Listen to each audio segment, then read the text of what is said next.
kitwale mutima omulungi. Muganda wange abantu bajugiza amanya go ne club zowagira. Amanya kabongoza no wampagira KCCA ne Manchester United. Ate Real Madrid. Wanga kanyozi dawa. Keko. Just wanyumirwa kale ya white. So njagala obiriise bulungi. Ompe answer nenge kisawo kyo kiwa respect. Yes sir. Ekibuzo ekisooka. Mpa timu yawangula ekikopo ekya Women's Cup 2023. Kampala University. Kampala Queens. Eda Noah. Substitute. Yango Ian. China Ian. Yes. Ya Uganda Matters University ladies.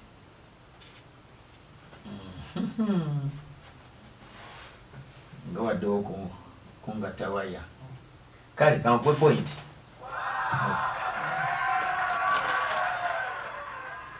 Chokubiri. Sebo. Mpa omuddusi mu bakyala eyawangudde mu meters 4 mu World Athletics Championship 2023. Kiganye. Never substitute kiganye tewali ali mukominga awo. Ha ne babolira banete be nokwesiga yesiga byalize lulu alinga ali mu office. So mwana mwalo yava mu ggwanga Dominican Republic bamuyita Mereidi Paulino. Sikipya nyujo tubyogera wa. Sagala mwewo. Echokusatu. Yes sir. Ani eyali man of the match ku mupiira ogwazanyibwa wakati wa KCCA ne Express omupiira ogwo gwagwa 0-0. So njagala ya ompe yali man of the match mu mupiira ogwo. Kiganye sebo. Nuwa kiganye. Sebo. Substitute. Jambo. Yali Geoffrey Waswa. Nedda. Kangezeko. Jambo sebo substitute. Sagala okuba empaji. Rogers Mad. Nedda. Yali Atachigunto wa Express. Nuwa. Yes sebo. Tukyakulukuta. Ogende. Mwana muwala Fazila Ikwaputi nga tanaba kwegata ku Kampala Queens mbolira kilabu yali asambiramu omupiira. Eddie Davis. Nossa.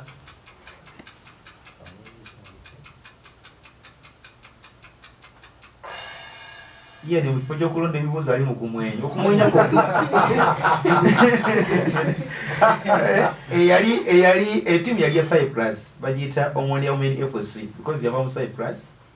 N'alyoka akomawo. Tugende. Ogende. Njagala ombuulire ani yakulembera Sezibwa Group mu Buganda Regional League n'omuwendo gw'obubonero bwe yali alina. Kiganye sebo. Basubstitutes nabo kiganye. Oyali yanga Simba points ana mu 2. Kino tekijja gaana.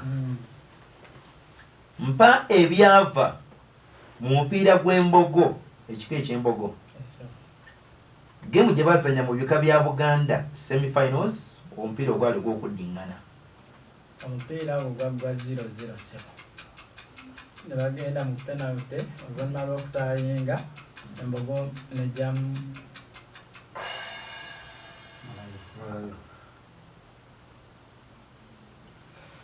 Substitute. Ian, come over. Embogo yakuba omutima omusajja golo 5 ku bwerere. Bakwekamu.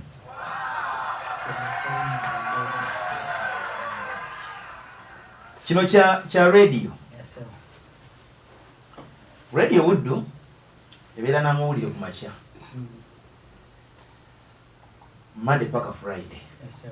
Abagali mu Uganda. Yes sir. Nabeera Wudde ki? Sawa 2:45. Apoyosa.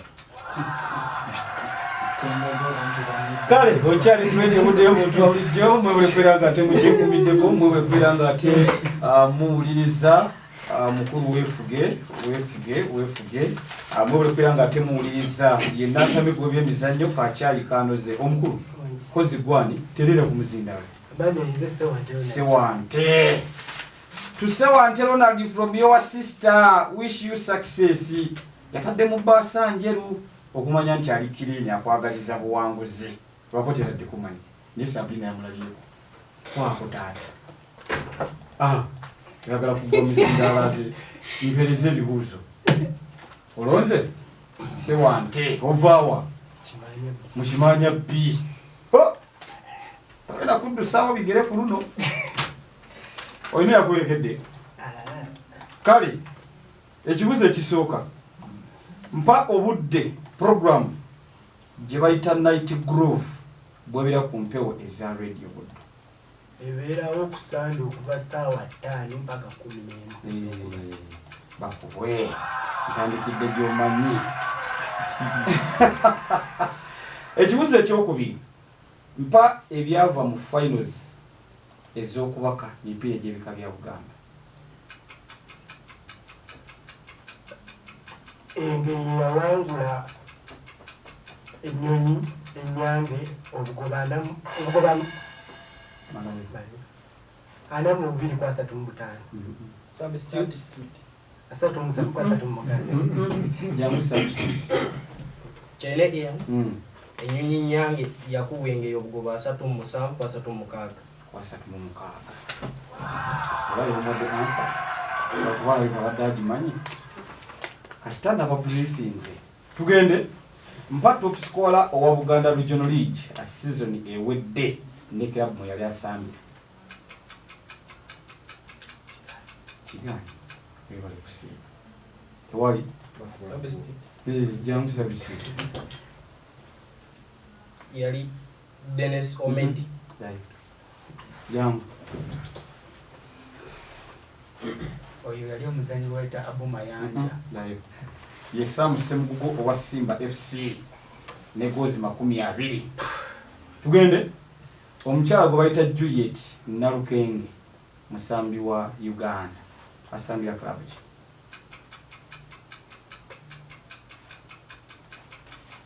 omumanyi nkulaba omumanyi Juliet Nalukenge tewali jangu okumasaba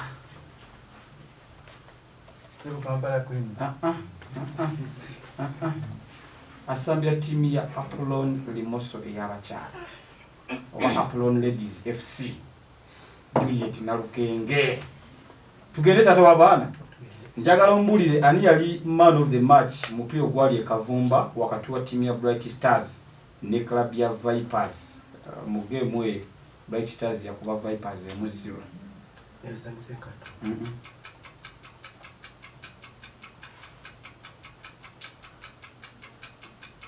kimanya B nani enyo omutwe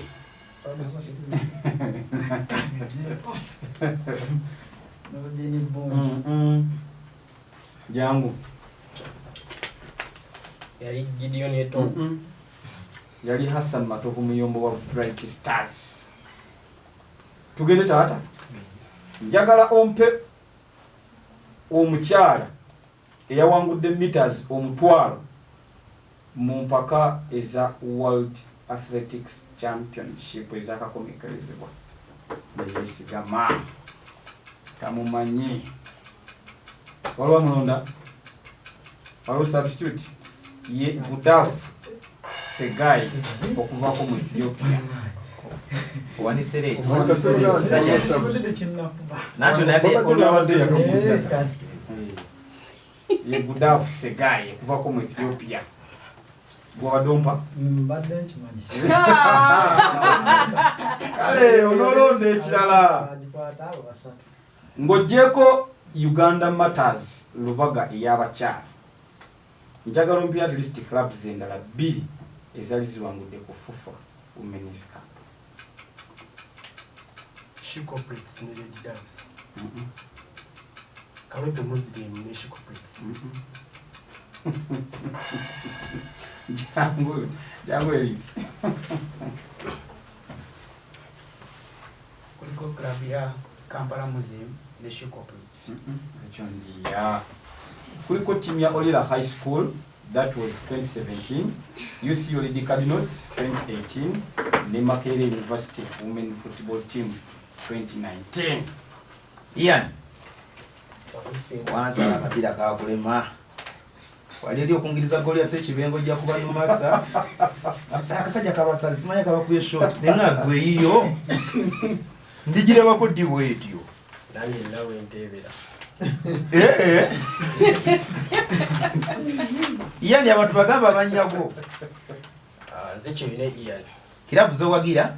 Man Vipers. Jovudde? Mbabwala. Tusimbudde. Esebo.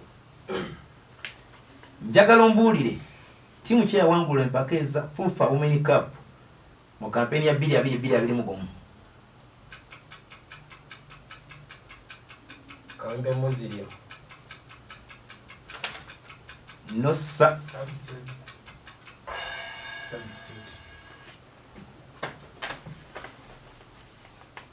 Yali Lady Doves. nedda sebo Substitute. jangu eri Yali club ya Olira High School. no sa tezaaliyo olwa covid ekyokubiri Ian ani yalondebwa nga man of the match omupiira ogwazanyibwa wakati wa Express ne Maroons ku kisaawe ky'ewankulu ku Houston ewedde Kigaali. Substitute. Goalkeeper Simon Tamale. nedda Substitute. yesebo Alani Kayiwa. nedda abalina munyumidde oyogere ogwomanyi mu ttiimu oyo yali Bobanizirinttuusa boogere yali man of the match ekyokusatu Ian Esebo. mbulira amanya ga clubs omusami Ruth Atulo mwasambira omupiira Kigaali. yani talina budde bwakwonoona Abongozanyo Vihiga Queens. waki Vihiga Queens. bakwekamu Elia sitano ngedeko. nga kubanga twayogedde ku bazanyi we baayise bayida kati twaba mentionings abazanyi abo buli mukira mwasi wanki Nabaddeko. bwe biba Ian Sebo. njagala ombuulire Esebo. omuddusi omukyala yawangula meters 8 mu Empaka Zebyemizannyo World Athletics Championship Faith Kipyegon. nedda Ian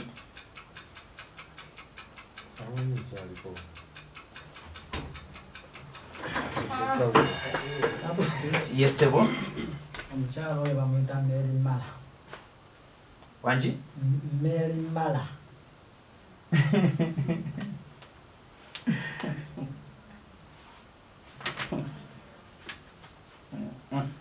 kiba kiganye kubanga erinnya Nuwa wendi wetaaweta bamuyita si Mala bamuyita Mora enjawulo gyolidde muna Kenya oyo next time better ekiddako Esebo. Ian wuliriza kino Ye. mpa ttiimu zebbiri ezaddizibwayo okuva mu Katonga Group season ewedde mu Buganda Regional League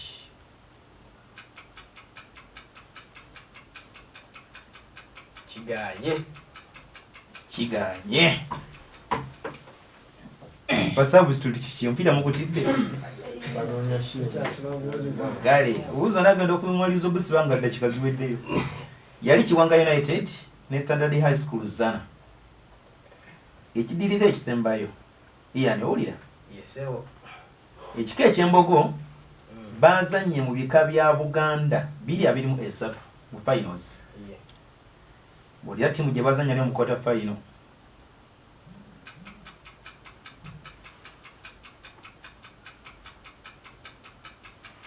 quarter final bazanya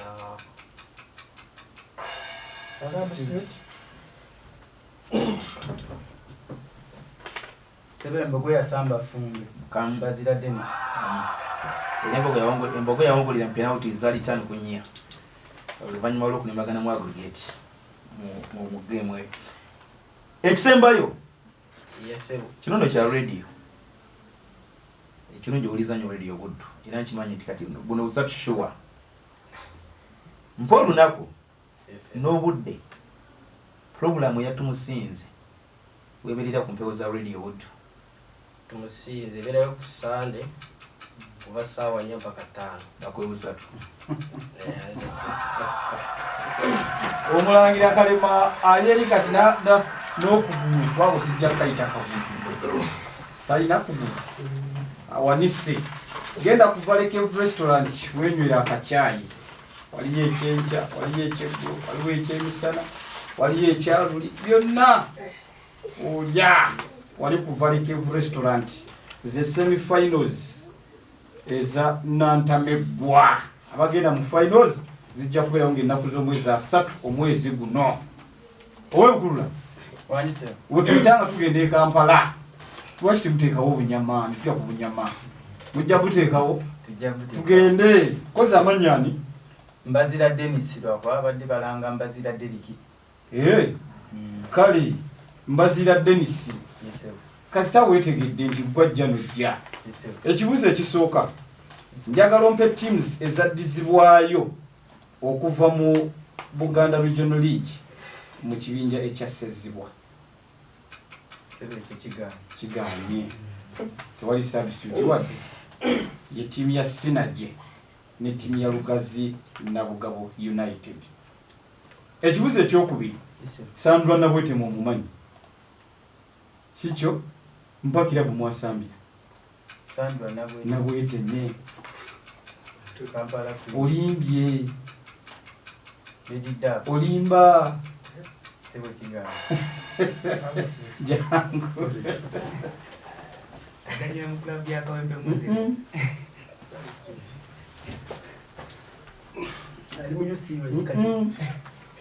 ali mu ttiimu bagiyita KEB okuvaako ettake Sandra Nabweteme. Ekibuuzo ekiddako abasambi 2 bateeba gozi 7 mu mipiira egy'ebika bya Buganda era bye baali ba top scorers mpa amannya gaabwe. Sebo Yunus Sentamu Onimbye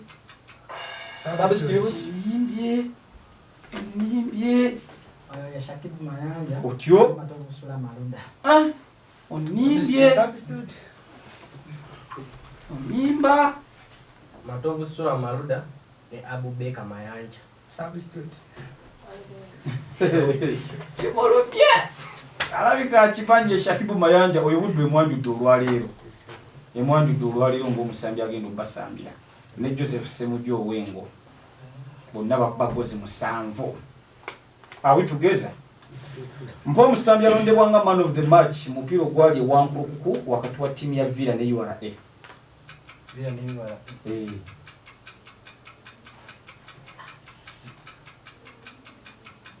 Charles Bar.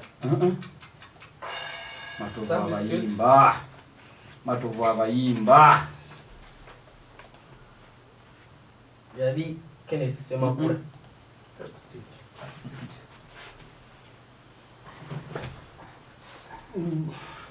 Nathiani Alliance.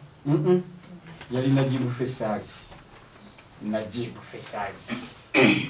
Kojja bompa eyali top scorer owa FUFA Women Cup nga nkuwa 3.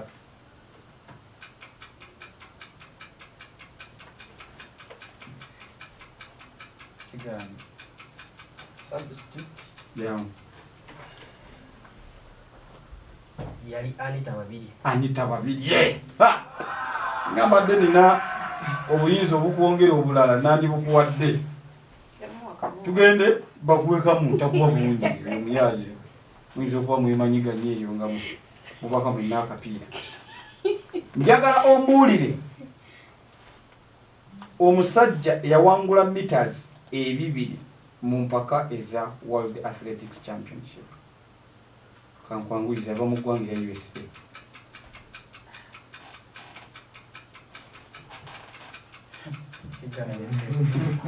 jangu omwami oyo yenuwa lile nuwa lile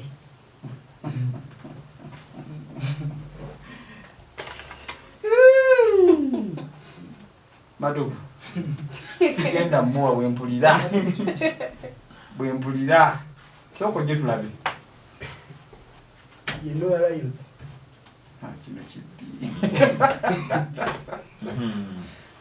kino kibbi kali bonna naye katuwona asembyeyo nuwalairis okubako mu ggwanga ya US ekisembayo program gye bayita akayimbako ebeerawo lunaku kina budde ki ku mpewo za radio budde akayimbako ebeerako ku Sunday kuva essaawa 9 paka essaawa 11 oluuza tonimbye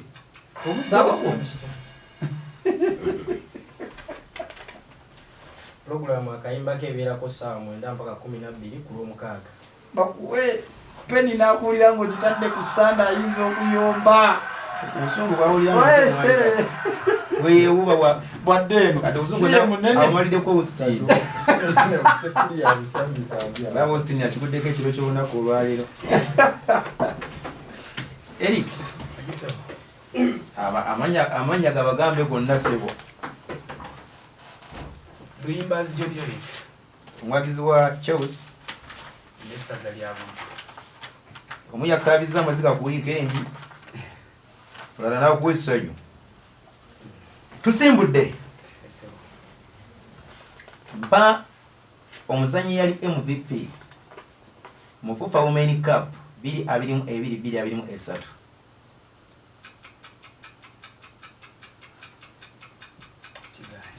Substitute yan yali Catherine Nagadi. bakwekamu Uganda Matters Lubaga Women FC kyokubiri Eric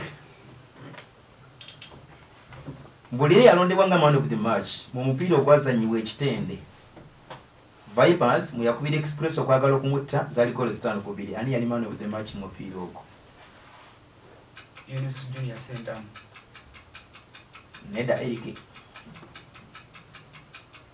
Milton Kalesa Neda Eric Cromwell wa family kam Webyemizannyo wano bubiri wonna babukulonzeeko babugabanye ekyokusatu mpa ebyava mu mupiira wakati mu mupiira gw'ebika bya Buganda mu semi-finals mupiira gwali ogw'okuddiŋŋana wakati w'Enseenene n'Engonge Sebo bakola gol Enseenene n'Engonge bakola gol emukwemu negugwa bwe gutyo tebagenda mu penalties Enseenene n'ewangwa wangi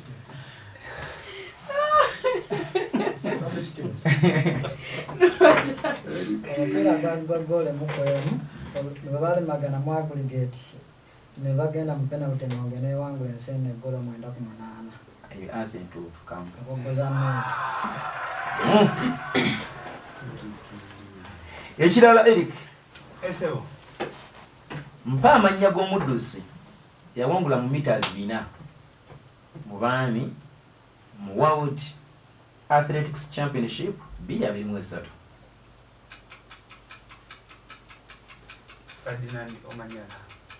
Ferdinand Omanyala linnya linyumira eyo ne ansanfu tewali alonda yali Anthony Watson mu Jamaica. Another question. Masaka City timu yaffe yasambye mu Buganda Regional League season ewedde. Yewo ni wefu wano Masaka. Njagala ombuulire ekifo mu yamalire ne points yakungaanyiza. Mariamu kyakusome points 5 mu 2. Kyakumeka? Kyakusatu. Okay. Walaba yesekeredde nga otegera kya. Otegera ati ansa gyakuwadde enfu. Ani alonda? Nga twayimbanga Buganda Regional League eno. Yamalira mu kya 7 n'owonera 3 mu 3. Eric. Esebo. Damu kino. Fauzi Najembo mumanyi. Lisamba omupiira eriwala eryo. Kati njagala mulire club gyasambiramu omupiira. Tanzania mukago bayita Big 93. B93 Denmark. Sham.